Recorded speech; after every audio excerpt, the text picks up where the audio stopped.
Hello, Spencer with Townline Equipment, and today we're back in the shop for another segment of our shop series. We have an SSV75 equipped with an MX7 Harley Rake today.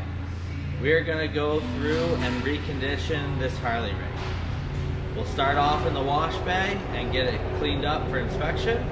We'll bring it back here for teardown and rebuild, and then before it gets shipped out, we'll test it here in the yard.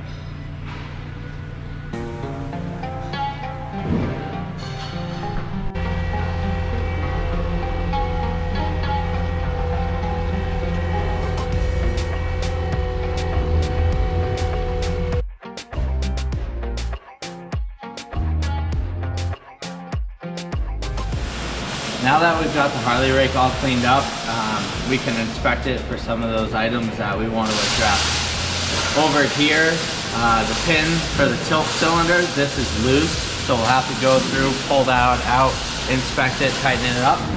While I was washing it, I noticed a lot of debris was built up on this line to the motor. So we're going to pull this connection off, clean it, tighten it back up, and check it for leaks.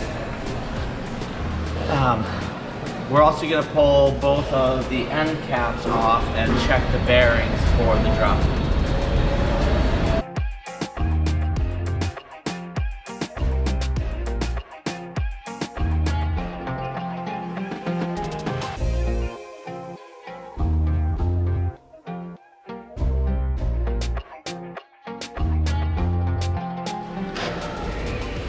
With our side cover off here, you can see the anatomy of how these Harley Rakes work.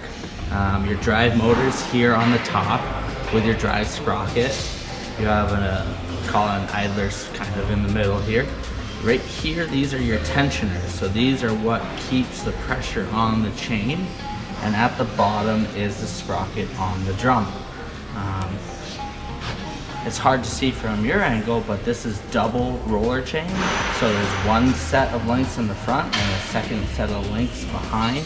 Same with the sprockets. They've got a first set in the front, a second set in the back. The reason we like these Harley Rakes is instead of having your drive motor down here in the ground on the outside of the rake where it would come into contact with stone, stump, debris, this rake is almost working the entire width of its drum minus the 4 inches each side for where your bearings and your drive sprocket are, and your motor is up top here. It also makes it very easy to work on the motor since it isn't in a protective housing. Everything is external up top. Now it's time to close this back up. We're going to start here at the bottom with the lower cover plate for the drive sprocket. The old hardware is taking it pretty hard because it's in contact with the ground. So we're going to give it fresh hardware so the next time we have to service it, it's easy to get that cover off. The old O-ring is torn, so we're going to replace a new O-ring in there. We pulled all of the old gasket material off. We'll give it a fresh gasket. And then with the cover on, it'll be time to fill this gear case back up. Now, a lot of transmissions in implements like this, and when I refer to it as transmission, something where power is being transmitted down, you're gonna run a gear oil. Tillers, bush hogs, things like that, you're gonna find their gearboxes have gear oil. The Harley Rake is a little bit different. It's going to run a 00 grease in it, so a thicker viscosity, and that's what's going to be lubricating your sprockets, your drive chains, your spring tensioners, your idlers, and there's a little fill plug here so we know the correct level to fill it to.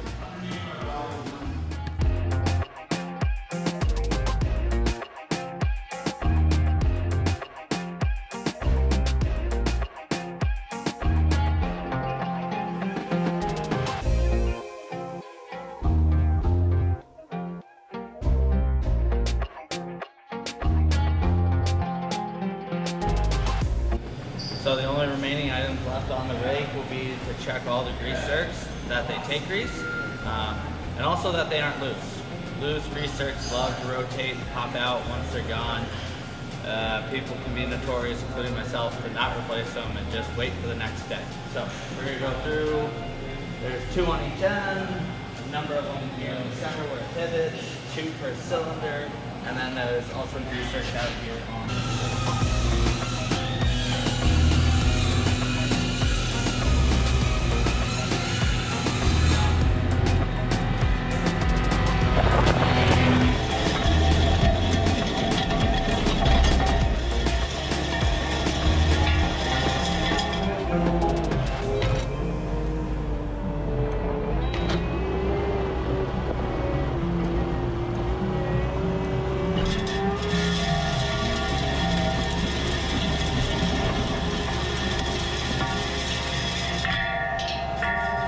If this video has generated questions on Harley rakes or SSV skid steers, please reach out to either of our locations in Plainfield, New Hampshire or Pittsburgh, Vermont.